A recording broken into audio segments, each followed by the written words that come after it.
Menurut saya di bulan Suro itu kan kalau dalam hukumnya orang Jawa itu kan sakral ya. Disakralkan bagi orang Jawa karena adat istiadatnya orang Jawa itu kan bulan Ngasuro itu bulan pembersihan diri. Yang dimana di situ dilarang untuk melakukan hajatan, melakukan sunatan, melakukan apapun di bulan Suro itu tidak boleh. Karena di situ kembali lagi ibaratnya keris. Kenapa satu suro itu harus dijamas? Sebetulnya yang dijamas itu bukan pusakanya, tapi menjamas diri kita, membersihkan diri kita, membangun pribadi kita agar lebih baik lagi. Nah, di sini menurut saya pernikahan Lesti itu kalau dilakukan di bulan Suro, yang akan datang justru Sengkolo, balak. Itu bahasanya orang Jawa mengatakan akan datangnya bencana yang tidak diinginkan karena melanggar adat istiadat dari orang Jawa seperti itu. Kalau di sini dikatakan dari mana asalnya kok bisa dikatakan bulan Ngasuro itu bulan yang tidak boleh melaksanakan hajatan, tidak boleh melaksanakan sunatan dan lain sebagainya. Itu kan dari cerita Mbah Buyut.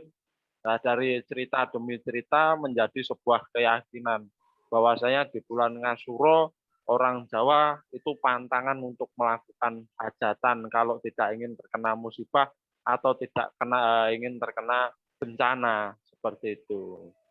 Istilahnya hari yang buruk untuk melaksanakan hajat seperti pernikahan dan lain sebagainya. Seperti itu, Mas. Misterinya di bulan Suro itu kalau diungkapkan itu panjang sekali, tapi di sini akan saya persingkat ya. Di bulan Ngasuro, di dalam hukumnya orang Jawa dipercayai untuk menghormati para leluhur. Jadi itu ibarat di tanggal 10 bulan Ngasuro itu menghormati para leluhur, termasuk juga masuknya dalam satu suro. Satu suro di orang Jawa melakukan adat istiadat seperti melakukan labuan, melakukan kirap, memberikan sesaji, memandikan keris, memandikan pusaka, dan benda-benda bertuah lainnya, itu karena bertujuan untuk menghormati para leluhur yang ada di Jawa ini. Jadi di sini saya katakan lagi, Mas, ada keistimewaan juga di bulan Suro, ada juga yang mengatakan wulan Suro ki wulane Sengkolo. Nah, Sengkolo sing kemanjingen. Di situ dikatakan lagi bulan Suro itu kudu sing hati-hati. Nah, itu yang dikatakan Simbah Buyut atau leluhur dahulu selalu mengatakan, le awakmu kudu hati-hati, iki wulan Suro, okeh wong mati, okeh wong podo ciloko. Biasanya di bulan Ngasuro itu banyak orang-orang pencari pesugihan menggunakan hari yang sangat sakral itu untuk mencari tumbal. Seperti contoh ada orang kecelakaan di jalan raya, ada orang gantung diri, dan lain sebagainya. Itulah salah satu kesakralan di bulan Ngasuro. Lah di sini sebagai orang Jawa diwanti-wanti bahasanya Simbah Buyut atau Simbah Leluhur diwanti-wanti ngerumat bulan Suro kanthi temen, itu artinya disuruh merumat bulan Ngasuro kanthi bener-bener. Jadi bahasanya wulan Suro itu tidak boleh disepelekan karena sudah menjadi bagian adat istiadat. Simbah itu pernah memberi contoh kejadian itu ada di salah satu desa ya Mas. Itu pas waktu bulan Suro juga. Ini salah satu cerita dari saya. Simba itu pernah memberitahu kepada saudara saya yang dulunya mau melakukan pernikahan di bulan Ngasuro. Simba itu memberitahu, "Duk, ojo nglakokke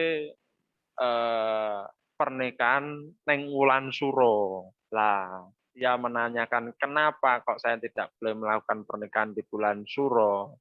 Ora apik nduk dinane. Iki dinane sengkolo ingkang podo kemanjingen. Itu yang dikatakan Sumba.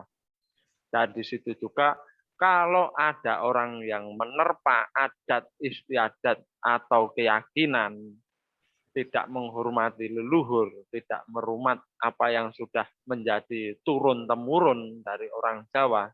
Nah, di situ alhasil imbasnya pun akan buruk. Nah, di situ juga keistimewaan bulan Suro itu dikeramatkan.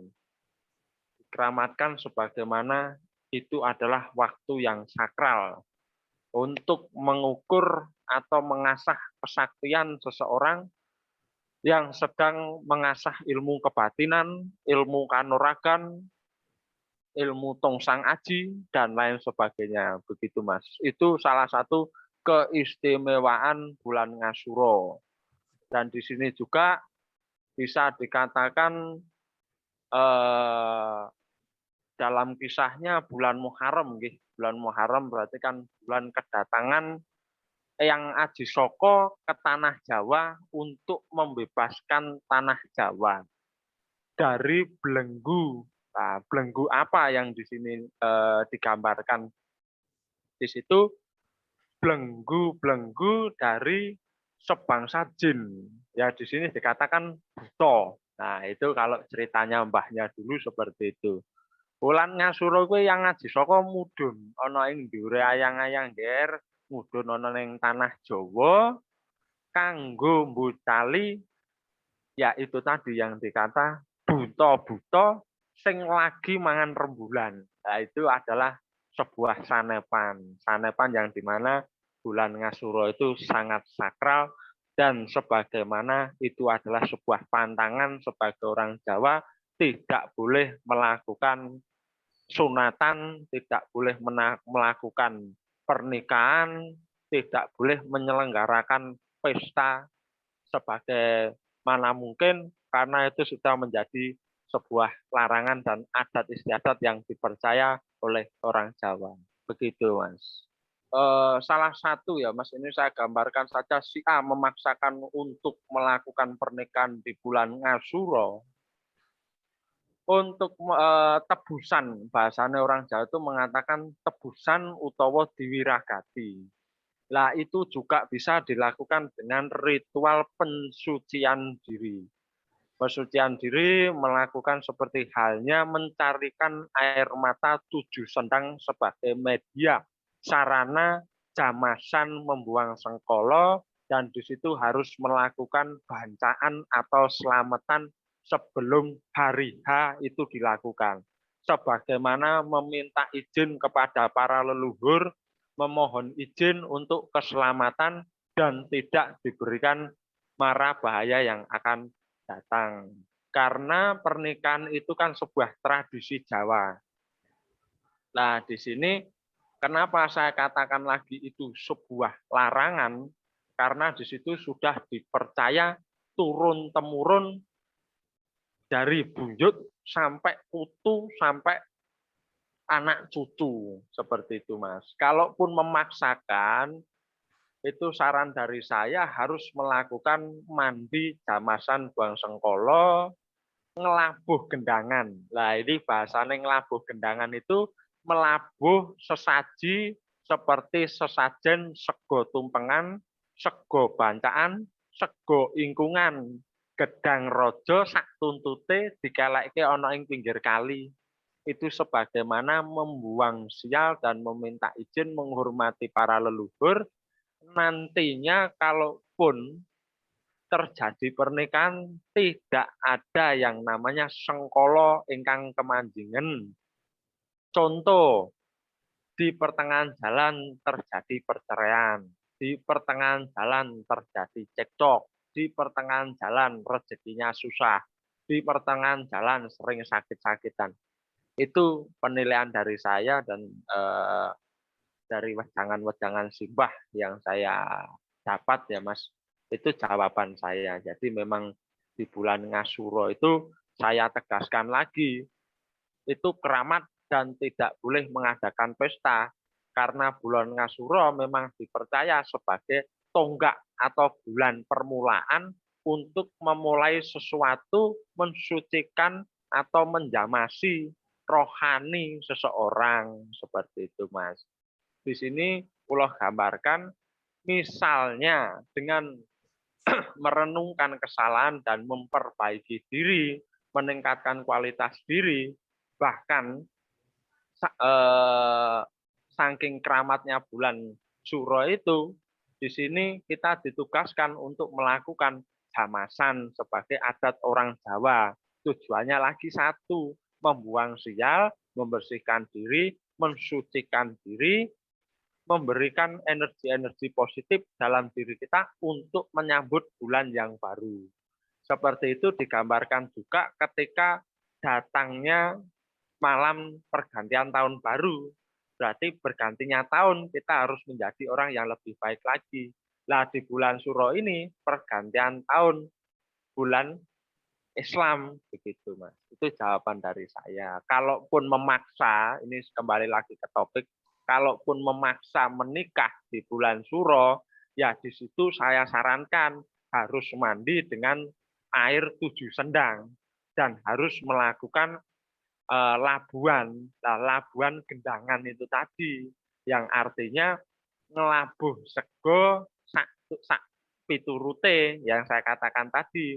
Ada sego tumpeng, sego ingkung, sego induk-induk, ada gedang rojo, sak tuntute. Itu sebagaimana membuang kesialan diri kita dan meminta izin kepada leluhur agar pesta yang nanti kita gelar tidak ada musibah atau tidak ada hal-hal yang buruk yang tidak kita inginkan. Seperti itu, Mas. Itu cara ritual atau cara menghormati leluhur sebelum melakukan pernikahan di bulan Ngasuro agar tidak terjadi hal-hal yang tidak diinginkan. Seperti itu, Mas. Di sini akan saya jelaskan lagi, ini bukan mitos tapi ini sebuah fakta real atau sebuah kenyataan ya, Mas. Kenapa saya katakan ini sebuah kenyataan? Karena gini, leluhur itu selalu mengingatkan kepada anak turunnya. Contohnya seperti ini, Mas. Le aja metu wancining surup akeh jin sing padha metu saka jeroning kubur. Maksudnya di sini anak-anak kecil itu tidak boleh keluar rumah ketika mendengarkan azan maghrib. Kalau orang Jawa mengatakan surup, mengko ndak kowe kena sawan. Maksudnya nanti ndak kamu ketempelan jin-jin yang istilahnya simpelnya berkeliaran di luar sana. Nah, di sini ini bukan mitos. Ini nyata. Karena apa? Ini dari leluhur, Mas. Kalau orang melanggar leluhur, wah ya itu bisa celaka. Kenapa saya mengatakan seperti ini? Seringkali juga saya dapat pertanyaan, Ki, mohon maaf, saya mau melaksanakan pernikahan di bulan Suro. Saya langsung bilang, ojo, jangan. Kalau kamu melakukan pernikahan di bulan Suro, berarti kamu menentang adat istiadat atau leluhurmu orang Jawa. Kalau kamu melanggar itu, kamu juga harus berani menerima resiko atau ujian yang akan terjadi. Nah, di situ pernah salah satu santri saya ingin membuktikan kebenaran. Masa saya menikah di bulan Suro tidak boleh sama saya, Ki Arjuna. Ya wes, saya katakan terserah kalau kamu tidak mempercayai saya, lakukan saja pernikahan itu. Tidak selang lama pernikahan itu bubar.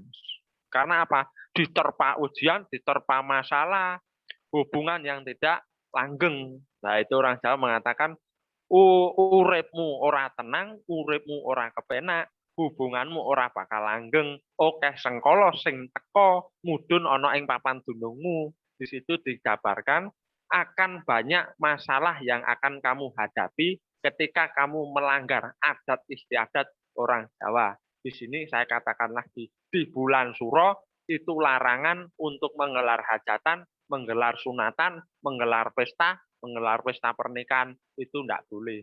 Kalau dilanggar, hukumnya satu, kamu tidak akan bertahan lama dan kamu akan mendekati perceraian.